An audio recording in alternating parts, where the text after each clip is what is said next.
Diogo Simeone delivered what he said.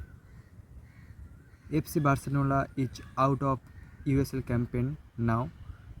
তো ম্যাচের প্রথম 25 মিনিটে আমরা বার্সেলোনাকে খুবই দারুণভাবে খেলতে দেখেছিলাম।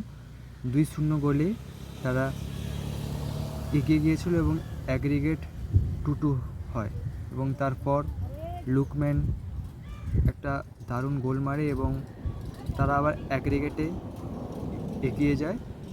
আর তারপরে মাদ্রিদ অবশেষে ম্যাচটা জিতে যায় এবং বার্সেলোনা খুব বাজেভাবে হারে। এবং অপরদিকে অ্যানফিল্ডে লিভারপুল বনাম পিএসজির ম্যাচ ছিল।